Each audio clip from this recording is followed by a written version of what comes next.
যে এর মধ্যে আমাদের ভারপ্রাপ্ত চেয়ারম্যান জনাব তারেক রহমান তিনি ঢাকাতে কেন্দ্রীয়ভাবে আনুষ্ঠানিকভাবে এই ধরনের একটা উদ্বোধনী প্রোগ্রাম করেছেন। এর ধারাবাহিকতায় আমরা চট্টগ্রাম বিভাগে আজকে এই বিভাগের জেলা পর্যায়ের সকল দায়িত্বশীল নেতৃবৃন্দ, বিশেষ করে সভাপতি, সাধারণ সম্পাদক অথবা আহ্বায়ক, সদস্য সচিব এবং ঢাকা মহানগরের চট্টগ্রাম মহানগরের কনভেনার, সদস্য সচিব সহ আপনাদের প্রত্যেকটা ইউনিটের নেতৃবৃন্দ এখানে উপস্থিত রয়েছেন এবং এই আয়োজনটুকু করার জন্য বিভাগীয় সাংগঠনিক সম্পাদক, সহ সাংগঠনিক সম্পাদক এবং চট্টগ্রাম মহানগর বিএনপিকে আমি আন্তরিকভাবে মোবারকবাদ জানাই এবং ধন্যবাদ জানাই। প্রধান অতিথি হিসাবে উপস্থিত রয়েছেন আমাদের অত্যন্ত শ্রদ্ধাভাজন প্রিয় নেতা, বীর চট্টলার কৃতি সন্তান, সাবেক মন্ত্রী, জাতীয় স্থায়ী কমিটির সম্মানিত সদস্য আমির খসরু মাহমুদ চৌধুরী। উপস্থিত সুধীমণ্ডলী, দেখেন আমরা একটা নতুন যুগে এখন বসবাস করছি। আমরা যারা ফিল্ড পর্যায়ে কাজ করি, আমাদের চেয়ে বেশি এই প্রজন্ম আইটি লাইনে খুব বেশি এক্সপার্ট।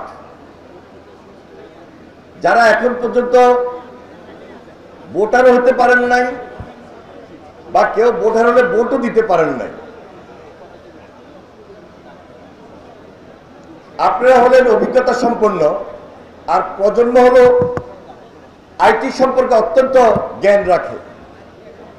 তাহলে এই যুগে এই যে নবীন এবং প্রবীণের একটা সমন্বয় করার দরকার, বাংলাদেশ জাতীয়তাবাদী দল ইতিমধ্যে উপলব্ধি করেছে বিধায় আমরা খুব দায়িত্বশীলতার সহিত এই কর্মসূচিটাকে একদম তৃণমূল পর্যন্ত এগিয়ে নিয়ে যাওয়ার চেষ্টা করছি। ধরেন এই যে আন্দোলন সংগ্রামের মধ্যে আমাদের ভারপ্রাপ্ত চেয়ারম্যান দেশের বাইরে আছেন, তিনি আমাদেরকে গাইড করেছেন আন্দোলন সংগ্রাম করতে গিয়ে, এবং আন্দোলন সংগ্রামে বেগবান হয়েছিল। শেখ হাসিনাও পালিয়ে গিয়েছে। তিনি তার নিজের অভিজ্ঞতা দিয়ে তৃণমূল পর্যায়ে সবার সাথে যোগাযোগ রক্ষা করে আন্দোলনটাকে বেগবান করার জন্য হয় স্কাইপিতে নাহলে জুমের মাধ্যমে কথা বলেছেন, কাজ করেছেন। আপনারা আমার সাথে অনেকের সাথে তৃণমূল পর্যায়ে পরিচিত হয়েছেন। যদি আমরা প্রত্যেকটা ওয়ার্ড, প্রত্যেকটা ইউনিয়ন, প্রত্যেকটা থানা, উপজেলা, জেলার এই প্রাথমিক সদস্য এটা লিস্টেড থাকতো, তাহলে ওনার জন্য কিন্তু আরো সহজ হতো।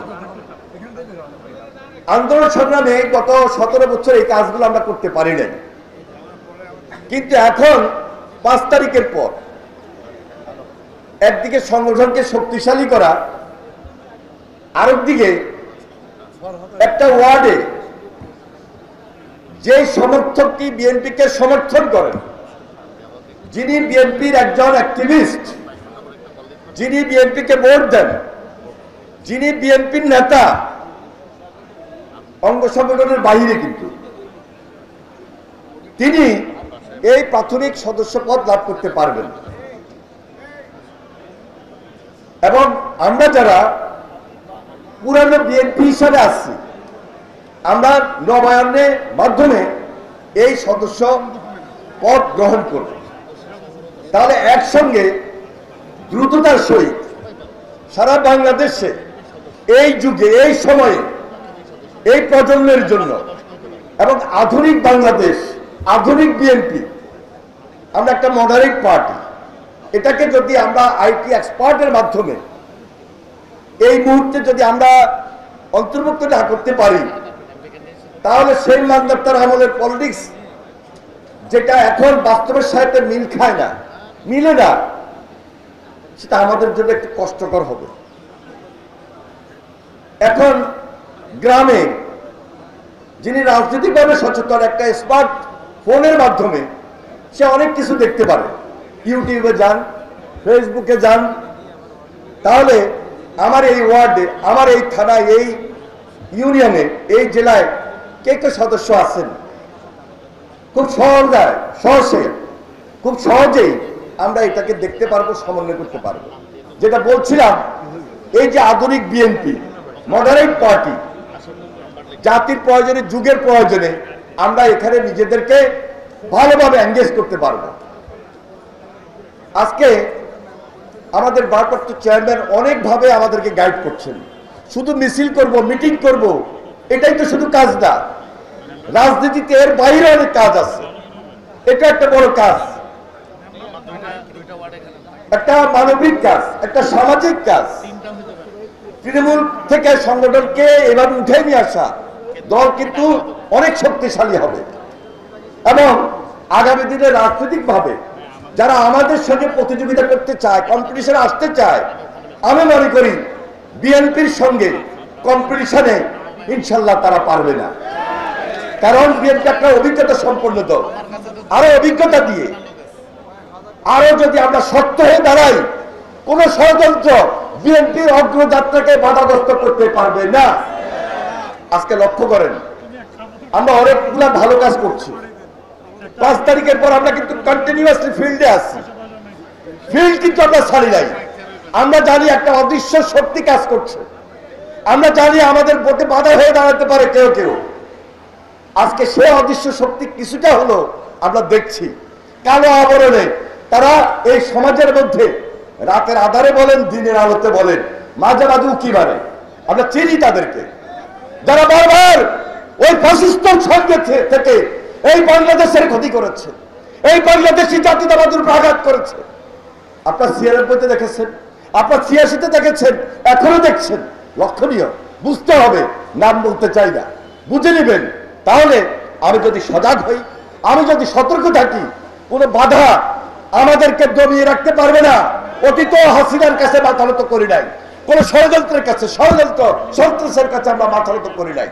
আন্দোলনকে বেগবান রেখেছি বলে হাসিনা এই বাংলাদেশ থেকে পালিয়ে গিয়েছে। এখনো তারেক রহমান এবং দেশের বেগম খালেদা জিয়ার নেতৃত্বে আগামী দিনে ভোট না করা পর্যন্ত আমরা মাঠ থেকে উঠবো না। একদিকে সংস্কার হবে, একদিকে ভোট হবে, আরেকদিকে হাসিনার বিচার দৃশ্যমান হতে হবে, দ্রুততম সময়ের মধ্যে হতে হবে। আমাদের মামলা প্রত্যাহার করতে হবে। যারা বিগত দিনে আহত হয়েছে, যারা পঙ্গুত্ব বরণ করেছে, দৃষ্টিশক্তি হারিয়েছে এবং যারা গুম খুনের শিকার হয়েছে, জুলাই আন্দোলনে যারা শহীদ হয়েছে, প্রত্যেকের পরিবারকে আর্থিকভাবে সহযোগিতা দিতে হবে। কিছু কিছু দিচ্ছে, এটা স্বল্প। আসলে প্রকৃতপক্ষে একটা দেশের প্রথম যে দায়িত্ব ছিল সেটা ছিল হাসিনার বিচার এবং ওই পরিবারগুলোর পাশে দাঁড়ানো। যাই হোক, আমাদের প্রধান অতিথি তিনি বিস্তারিতভাবে বলবেন, তুলে ধরবেন। তিনি অত্যন্ত দায়িত্বশীল এবং আমাদের শ্রদ্ধাভাজন ব্যক্তি। দেশি এবং বিদেশি যে চক্রান্ত চলছে এই ভোটকে নিয়ে, আমাদের আগামী দিনের অগ্রযাত্রা নিয়ে, তার উপর উনি আমাদের চেয়ে অনেক বেশি ভালো জানেন। আপনাদের সবাইকে সংগ্রামী সালাম।